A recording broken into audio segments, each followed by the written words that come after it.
Hello reign, welcome back. आज हम बात करने जा रहे हैं टीसीएस एनक्यूटी एग्जाम के रियल कोडिंग क्वेश्चन के बारे में। ये क्वेश्चन में डिस्कस करने जा रहे हैं, बहुत ज़्यादा इंपॉर्टेंट क्वेश्चंस हैं और ये पहले टीसीएस एनक्यूटी एग्जाम में आ चुके हैं और सेम पैटर्न पे यहाँ पे क्वेश्चन पूछे जा रहे हैं। 2025 के मार्च के मंथ में जो एग्जाम चल रहे हैं टीसीएस एनक्यूटी के, उसके जवाब में ये क्वेश्चन बहुत ज़्यादा इंपॉर्टेंट हैं। ये डिस्कस करते हैं कि क्वेश्चन को। पहला क्वेश्चन है, airport security official has the confiscated several item of the passenger at a security check point. All the item has been dumped into a huge box, that is array. Each item is possessed with a certain amount of risk. Risk is 0, 1, 2, because 0, 1, 2 is a level of the risk. 0 is low level, 1 is medium level, 2 is high level risk. ठीक. Here the risk 780 of the item representing the array of n number of integer value. The risk here is to be sorted the item based on their level of risk value range from 0 to 2. For example, input is यानी कि number of the value of n is 7. There is a n number of value present in the array. So after this, 0 is means low level, 1 means medium level risk, or 2 means high level risk. So for this, we just sorted all the values, all the item on the basis of the risk. So here is the output of the following input. So main motive ये है इसका कि हमारे पास एक array है जो कि उसमें हमारे पास रिस्क हैं 0, 1, 2। हमको क्या करना है, रिस्क के अकॉर्डिंग यानी कि रिस्क के लेवल के अकॉर्डिंग हमको क्या करना है, ओवरऑल जो आइटम्स हैं उनको सॉर्ट करना है। यानी कि 0 सबसे आगे आएंगे, उसके बाद 1 आएंगे, उसके बाद 2 आएंगे। ठीक ना, यही ओवरऑल कॉन्सेप्ट को हमको यहाँ पे इम्प्लीमेंट करना है। ठीक ना, अब इस ओवरऑल कॉन्सेप्ट ये है, तो यहाँ पे दो अप्रोच से हम इस प्रॉब्लम को सॉल्व कर सकते हैं। पहली अगर अप्रोच की बात की जा रही है, यहाँ पे मैं लिख देता हूँ। तो पहले अप्रोच की बात की जाए तो हम लोग डच नेशनल फ्लैग एल्गोरिथम से भी इसको इस्तेमाल कर सकते हैं। एल्गो से भी इसका इस्तेमाल कर सकते हैं। और सेकंड है, हम लोग इसको काउंटिंग शॉर्ट से भी सॉल्व कर सकते हैं। काउंटिंग शॉर्ट का भी इस्तेमाल कर सकते हैं। मैं दोनों को एक्सप्लेन कर देता हूँ। सबसे पहले अगर हम लोग बात की जाए डच नेशनल फ्लैग एल्गोरिथम के बारे में, तो यहाँ पे एक इसमें अगर पहले अप्रोच की बात की जाए तो इसमें बेसिकली 3 पॉइंटर का इस्तेमाल करते हैं। 3 पॉइंटर किस लिए? 3 पॉइंटर लेवल ऑफ रिस्क के लिए, जो कि है 0, 1 और 2। अब इसमें हम लोग जैसे कि हम लोग 3 पॉइंटर का जो इस्तेमाल करेंगे वो होगा लो पॉइंटर, हाई पॉइंटर और मिड पॉइंटर। ठीक। Now low pointer basically track करेगा position where the next 0 should go, और हाई पॉइंटर बेसिकली ट्रैक करेगा the position where the next 2 should go, और मिड और जो पॉइंटर है वो इटरेट करेगा थ्रू आउट द एरे। ठीक। अब ओवरऑल हम फर्स्ट अप्रोच की अगर बात करें, इसके एल्गोरिथम के स्टेप की बात करें तो कैसे परफॉर्म होगा देख लेते हैं। सबसे पहले नाउ अगर पहले अप्रोच की बात करें, यहाँ पे सबसे पहले लो होगा, यहाँ पे इसको 0 होगा, ये basically beginning of the array है। यहाँ पे मिड होगा, ये भी 0 होगा क्योंकि बिगनिंग ऑफ द एरे है। जो हमारा हाई होगा, हाई बेसिकली जो नंबर ऑफ एन है उससे 1 माइनस होगा, ये basically end of the array है। ठीक। नाउ पॉइंट नंबर 2, यहाँ पे हम लोग ओवरऑल जो एरे को वो हम लोग उसको क्या करेंगे, ट्रेवर्स करेंगे यूजिंग अ मिड। उसके लिए हम लोग एक छोटा सा कोड लिखेंगे इफ जो हमारी एरे है इक्वल टू मिड। तो अगर हम लोग इक्वल टू 0 है तो हम लोग क्या कर देंगे, बेसिकली स्वाइप कर देंगे। स्वाइप क्या करेंगे, एरे जो है मिड में उसको हम बेसिकली स्वाइप कर देंगे एरे लो से। उसके बाद हम लोग इंक्रीमेंट कर देंगे लो और मिड को। उसके बाद हम लोग क्या कर देंगे, इंक्रीमेंट कर देंगे लो को और मिड को। ये हो गया। सी के अंदर सब पॉइंट आएगा इफ जो हमारी एरे है मिड वो अगर 1, 1 हो रही है तो हम लोग सिर्फ क्या इंक्रीमेंट करेंगे, सिर्फ हम लोग इंक्रीमेंट करेंगे मिड को, इंक्रीमेंट करेंगे मिड को, इंक्रीमेंट कर देंगे। पॉइंट नंबर 3 हेयर, अगर जो हमारी जो एरे है, जो वैल्यू आ रही है मिड की वो 2 आ रही है, जो 0, 1, 2 आपको समझ में आ गया, ये लेवल है। अगर यहाँ पर 2 आ रही है तो हम लोग क्या इसको स्वाइप करेंगे, हम लोग स्वाइप करेंगे एरे ऑफ मिड को और एरे ऑफ हाई को हम लोग क्या करेंगे, स्वाइप करेंगे। बट हम लोग यहाँ पे क्या करेंगे, डिक्रीमेंट करेंगे किसको, हाई को डिक्रीमेंट करेंगे। ठीक। और मिड को हम लोग को इंक्रीमेंट करने की ज़रूरत नहीं है। और ये स्टेप हम लोग कंटिन्यू चलता जाएगा जब तक हमारा मिड ग्रेटर देन हाई है। ये continue this process until mid greater than high. ये ओवरऑल कॉन्सेप्ट है डच नेशनल फ्लैग एल्गोरिथम का, ठीक। नाउ ये बहुत ज़्यादा ईज़ी है, ठीक। नाउ सेकंड कॉन्सेप्ट को हम बता देता हूँ आपको काउंटिंग शॉट से। काउंटिंग शॉट बेसिकली एक अल्टरनेटिव अप्रोच है, बहुत ज़्यादा ईज़ी, इससे हम लोग सॉल्व कर लेंगे, ठीक। नाउ इसमें सिर्फ़ क्या करेंगे, हम लोग काउंट करेंगे नंबर ऑफ ज़ीरोज़ कितने हैं, नंबर ऑफ 1 कितने हैं, नंबर ऑफ 2s कितने हैं। उसके बाद हम लोग अरे को रिकंस्ट्रक्ट कर लेंगे। इसमें कुछ नहीं करना है। अगर हम पाइथन कोड की बात की जाए, सबसे पहले हम लोग काउंट ले लेंगे, वेरिएबल जो कि बेसिकली काउंट करेगा 0 को, तो ये काउंट करेगा 1 को और काउंट करेगा 2 को काउंट करेगा, ठीक। नाउ उसकी यहाँ पे सिंपल हम लोग लिखेंगे अरे काउंट 0, अरे डॉट काउंट 1, अरे डॉट काउंट 2। ये बेसिकली क्या करेगा, काउंट कर लेगा। उसके बाद बेसिकली हम लोग रिटर्न करा देंगे 0 इंटू काउंट, तो काउंट 0 होगा, प्लस 1 इन काउंट 1 प्लस 2 इंटू काउंट 2, ठीक। सिंपल है, ये है, इतना कोड लिखना है। हमारा जो ओवरऑल जो रिजल्ट आएगा वो आ जाएगा।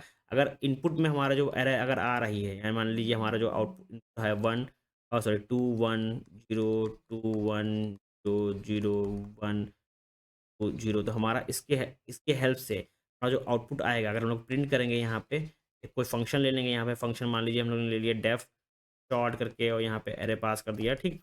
और हम लोगों ने इसी को प्रिंट कर दिए, ठीक। इसी को हम लोग अगर प्रिंट कर दिए तो हमारा जो आउटपुट आएगा वो क्या आएगा, 0 0 तो 0, क्योंकि हमारे पास 1 2 3 4 जीरो हैं। बाद 1 1 1 प्रिंट आएगा, उसके बाद 2 2 2 प्रिंट आएगा। यही हमारा क्या हो जाएगा, आउटपुट आएगा। मैंने दोनों अप्रोच बता दिए जो आपको ईजी लगे। पहला अप्रोच है डैश नेशनल फ्लैग, दूसरा अप्रोच है काउंटिंग शॉट जो कि अल्टरनेटिव अप्रोच है, ठीक। दोनों बहुत ही ईज़ी हैं। और अगर इसकी बात करें नेशनल डैश फ्लैग की, इसका जो कोड है वो थोड़ा लंबा हो जाता है, क्योंकि हम लोग यहाँ पे बेसिकली कंपेयर करते हैं। हम लोग यहाँ पे मैंने जो रूल्स बताए हैं, सबसे पहले हम लोग पॉइंटर लेंगे 3, जो low pointer, mid pointer, high pointer होगा। ये बेसिकली स्टार्ट होगा बिगिनिंग से, एक होगा n-1 जो कि एंड ऑफ द एरे होगी। उसके बाद अगर पॉइंट नंबर 2 बेसिकली ये होगा, हम लोग ट्रैवर्स करेंगे एरे को यूजिंग अ मिड। हम लोग अगर मिड में वैल्यू मिल रही है 0 को, तो हम लोग स्वाइप करेंगे किसको, स्वाइप करेंगे यहाँ पे एरे मिड को और एरे लो की वैल्यू को, और हम लोग इंक्रीमेंट करेंगे दोनों को, लो को और मिड को। अगर हम लोग को मिल रही है, अगर हम लोग को मिल रहा है एरे मिड में 1 मिल रहा है, तो हम लोग बेसिकली इंक्रीमेंट करेंगे मिड को। अगर हमारे पास जो एरे मिड इक्वल टू 2 मिल रहा है, यानी कि सबसे ज़्यादा रिस्क मिल रहा है, तो हम लोग क्या करेंगे, स्वाइप कर देंगे मिड वैल्यू को और हाई वैल्यू को। और हम लोग क्या करेंगे, डिक्रीमेंट करते जाएंगे हाई को, डिक्रीमेंट को, और तब तक करते जाएंगे जब तक हमारा प्रोसेस है until mid greater than high है, ठीक। तब तक हम लोग इसको करते जाएंगे। ये है डच प्रोसेस, ये है अल्टरनेटिव अप्रोच जिसको हम लोग बोलते हैं काउंटिंग शॉर्ट, ठीक। ये दोनों अप्रोच इस प्रोग्राम में लगेंगे, हमारा कोड रन हो जाएगा, ठीक। मैंने एक कोड करके दिखा दिया जो कि है अल्टरनेटिव अप्रोच का, जो कि काउंटिंग शॉर्ट का। बहुत ईजी है, आपको सिर्फ ये लाइन याद रखनी है। ओवरऑल आपको 3 वेरिएबल लेने जो कि बेसिकली काउंट करेगा 0 1 2। 0 1 2 क्या है, हमारा रिस्क लेवल है, ठीक। ये क्या है, हमारे risk, high risk, low risk और मीडियम रिस्क है, ठीक। नाउ अगर हम लोग इसकी बात करें डच नेशनल फ्लैग एल्गोरिथम की, सिंपल है। आपको मैंने ऑलरेडी यहाँ पे 3 कॉन्सेप्ट यहाँ पे कर दिया। इसी की हेल्प से आप लोग इम्प्लीमेंट कर सकते हैं कोड को, ठीक। वो कैसे करेंगे, मैं थोड़ा कौन यहाँ पे लिख देता हूँ यहाँ पे। नाउ यहीं पे सिंपल छोटा सा कुछ नहीं करूँगा, मैं सिर्फ मैंने जो लिखा था यहाँ पे, जो मैंने यहाँ पे सिंपल ये जो पार्ट लिखा है, इसी पार्ट को कोडिंग फॉर्म में इम्प्लीमेंट कर देता हूँ। सबसे पहले हम लोग वाइल लेंगे, एक वाइल अगर हम लोग मिड चेक करेंगे, mid less than equal to high है अगर, और यहाँ पे चेक करेंगे इफ एरे है, अगर मिड है, मिड में मिलना इक्वल टू 0, तो हम लोग क्या कर रहे थे, हम लोग लो को और जो मिड वैल्यू को उसको क्या कर रहे थे, हम लोग स्वाइप कर रहे थे। ओके, स्वाइप कैसे करेंगे, इक्वल टू लगा के यहाँ पे एरे मिड और एरे लो, ठीक। उसके बाद हम लोग क्या कर रहे थे, इंक्रीमेंट कर रहे थे किसको, लो को इंक्रीमेंट कर रहे थे बाई 1 और मिड को इंक्रीमेंट कर रहे थे बाई 1, ठीक। एल्स इफ में क्या होगा, अगर हमारा जो मिड है उसको 1 मिल रहा है, तो हम लोग मिड को इंक्रीमेंट करेंगे। अदरवाइज हम लोग अगर जो हमारा जो मिड को अगर 2 मिल रहा है, तो हम लोग हाई और मिड को स्वाइप करेंगे और हाई को डिक्रीमेंट करेंगे। यही चीज़ इसमें कोड में लिखनी है। ये ओवरऑल हमारा कोड कंप्लीट हो जाएगा, ठीक। नाउ मूव करते हैं नेक्स्ट क्वेश्चन की तरफ। नेक्स्ट क्वेश्चन हमारा ये है given a n gold wire, each wire has a length associated with it At the time, only two adjacent small wires assemble at the end of the large wire. The cost of forming the sum of their length. Find the minimum cost when all the wires are assembled to form a single wire. ठीक। Now हमारे पास multiple wire हैं, ठीक। Multiple wire हैं और हमको assemble करना है N gold wire, ठीक, इनटू अ सिंगल वायर में, ठीक। और हमको ये बताना है कि minimum find the minimum cost when all the wire are assemble from a single wire. एक सारे वायर को मिला के, ठीक, कितना कॉस्ट लग रहा है सिंगल वायर को फॉर्म करने में, ठीक। नाउ ओवरऑल अगर हम प्रॉब्लम की बात की जाए, we need to assemble the N gold wire into a single wire by repeating the merging the two shortest wire the cost of each merge in the sum of their length and the goal is to minimize the total cost, ठीक। now for example यहाँ पे example यहाँ पे given है, ठीक। हमारे पास क्या है कि the value of N is represent basically the size of array, और जो है 7 6 8 1 1 है, ये बेसिकली रिप्रेजेंट कर रहे हैं first wire, second wire, third wire, fourth wire, fifth wire और सिक्स वायर, क्योंकि हमारा नंबर ऑफ वायर कितने हैं, 6 वायर हैं, ठीक। तो यहाँ पे उसको रिप्रेजेंट कर रहे हैं, ठीक। नाउ अगर हम लोग बात करें, अगर स्टेप वाइज स्टेप को मूव करें, यहाँ पे इसी को एग्जांपल की तरफ हम लोग ले, ठीक। लिख देता हूँ एन है और नंबर वायर 7 6 8 6 1 1 है, ठीक। अगर स्टेप बाय स्टेप प्रोसेस हम लोग फॉलो करें तो बेसिकली दो स्मॉलेस्ट वायर लेते हैं सबसे पहले, जो कि हैं ये हम यहाँ पे लिख देता हूँ 1 and 1। इसका जो कॉस्ट आएगा कितना आएगा, 2 आएगा, ठीक। नाउ तो इसके लिए हम लोग यहाँ पे इंक्रीमेंट कर देते हैं 7 6 8 6, इन दोनों को हम लोग बेसिकली मर्ज किए, इसका जो कॉस्ट निकल के आया कितना आया, 2 निकल के आया। तो अपडेटेड हमारी आ रही ये हो गई। उसके बाद हम लोग बेसिकली फिर से दो स्मॉलेस्ट वैल्यू लेते हैं, कौन कौन सी, 6 है, 6 और 2, कलर में चेंज कर देता हूँ, 6 और 2 लेते हैं। अगर हम लोग 6 and 2 ले रहे हैं, इसका सम इनको ऐड करेंगे, ठीक। इनका सम करेंगे तो हमारा क्या आएगा, 6 + 2 8 आएगा, ठीक। तो हम लोग इसको अपडेट करेंगे 6 8, ये हम सम करेंगे, कॉस्ट निकालना है यहाँ पे, तो हमारा क्या आ जाएगा, 8 आ जाएगा, ठीक।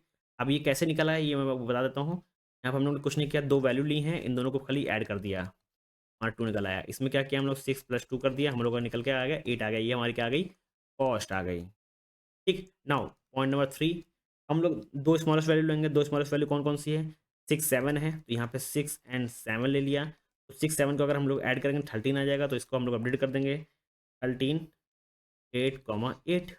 ये कैसे किया, 16 6 + 7 = 13। Now point number 4, smallest value लेंगे 8 8 and 8 को ले लेंगे, इसको अगर हम लोग ऐड करेंगे 16 आ जाएगा, तो हम यहाँ पे हम लोग अपडेट कर देंगे। अपडेट करेंगे तो हमारा यहाँ पे क्या आएगा, 16 आ गया, 8 + 8 ये हमारा क्या है, कॉस्ट है, ठीक। नाउ पॉइंट नंबर 5 बेसिकली क्या है, दो स्मॉलेस्ट वैल्यू लेंगे 13 और 16 को। 13 and 16 के लिए इसको कॉस्ट निकालेंगे, कॉस्ट निकालने के लिए क्या करेंगे हम लोग, 13 और 16 को ऐड कर देंगे, हमारा निकाला है 29। तो यहाँ पे क्या है 29, अब इसको अपडेट कर देंगे तो ओवरऑल हमारा 29 आ गया। तो फाइनल जो वायर बनी, यानी कि इन सब वायर से जो फाइनल वायर बनी, जो सिंगल वायर बनी, वो क्या है, एक ये वायर है 29। तो ओवरऑल जो कॉस्ट लगी हमारी क्या है, 29 हमारी कॉस्ट लगी। जब हम लोग सारे वायर को मर्ज कर दिए हैं, तो हमारी जो वायर बनी है, तार बना है, उसकी कॉस्ट कितनी आई, 29 कॉस्ट आई। यही हमारा क्या है, आउटपुट हो जाएगा, 29 इज द फाइनल वायर। और इसका जो कॉस्ट आएगा कितना आएगा, इसको कॉस्ट का कॉस्ट कितना आएगा, देखो कॉस्ट कितना है, 2 8, ठीक। 2 कॉस्ट कैसे निकालेंगे, ये हमारा क्या है, फाइनल वायर निकल लगा, फाइनल वायर निकल के आ गया ना, इतना ये हमारा क्या है, ऑल वायर है ये, ऑल वायर। इन सब वायर्स के कंबाइन करके हमारा क्या बना, 29 हमारा आया, फाइनल वायर बन के आ गया। अब हमको क्या निकालना है, टोटल कॉस्ट निकालना है, ठीक। टोटल कॉस्ट कैसे निकालेंगे, यहाँ पे देखिए 2 आया था, यहाँ पे 8 आया था, यहाँ पे 13 आया था, यहाँ पे 16 आया था, यहाँ पे 29 आया था। इन सबको क्या कर देंगे, ऐड कर देंगे। इन सबको ऐड करने का कितना आया, 60 आ गया। ये हमारा क्या निकल के आया, ये हमारा आया कॉस्ट, टोटल कॉस्ट निकल आ गई, ठीक। यही हमारा दोनों आंसर हो गए, 29 हमारा आ गया फाइनल वायर, टोटल कॉस्ट कितनी आई, 68 आई, और यही हमारा क्या हो गया, आंसर आया 68। यानी कि 68 क्या है हमारा यहाँ पे, टोटल कॉस्ट। अगर पूछ ले आपके पास फाइनल वायर कितना है, फाइनल वायर है हमारे पास 29, इससे कंबाइन करके हमारा कितना निकल के आया वायर, टोटल 29 निकल के आया, ठीक। और 29 हमारा यहाँ पे क्या है, फाइनल वायर है, और कॉस्ट टोटल कॉस्ट कितनी है, 68 टोटल कॉस्ट है, ठीक। ये बहुत ही इजी प्रोग्राम है, ठीक। सिंपल आपको करना है, सिर्फ आपको यहाँ पे सपोज यहाँ पे लिया है, फॉर एग्जांपल यहाँ पे दिया गया है कि सबसे पहले दो स्मॉल वैल्यू लिया है यहाँ पे, यहाँ पे ऐड करके 2 आ गया। अब फिर से 6 और 2 को स्मॉल वैल्यू लिए तो यहाँ पे 8 आ गया मर्ज करके। उसके बाद 7 और 7,6 लिए तो 13 आ गया। उसके बाद 8,8 लिए 16 आ गया। उन दोनों को मर्ज किया तो 29 आ गया। तो हमारा टोटल कॉस्ट कितनी आ गई? तो टोटल और फाइनल वायर कितना आ गया? 29 आ गया फाइनल वायर। उसके बाद कॉस्ट निकालनी है, ओवरऑल जो हमारा कॉस्ट निकल के आया सबको ऐड कर देंगे तो हमारा क्या आ गया? टोटल कॉस्ट निकल के आ गया। यही हमारा क्या हो जाएगा? आउटपुट होएगा। इसी कॉन्सेप्ट को आपको करना है कोडिंग फॉर्म में। अब कोडिंग फॉर्म में इम्प्लीमेंट करने के लिए आप बेसिकली हीप ऑपरेशन का इस्तेमाल कर सकते हैं। Heap operation basically heap operation कैसे होगा? हम लोग यूजिंग अ मीन हीप का इस्तेमाल करेंगे। सबसे पहले क्या करेंगे? एलिमेंट को पुश करेंगे इनटू अ मीन हीप। उसके बाद हम लोग व्हाइल कंडीशन अगर more than wire one wire exist है तो हम लोग क्या करेंगे? दोनों स्मॉल वायर स्मॉलेस्ट जो वैल्यू होंगी, स्मॉलेस्ट जो मतलब वायर होंगे, उन दोनों को लेंगे, उनको मर्ज करेंगे और टोटल कॉस्ट को ऐड कर देंगे।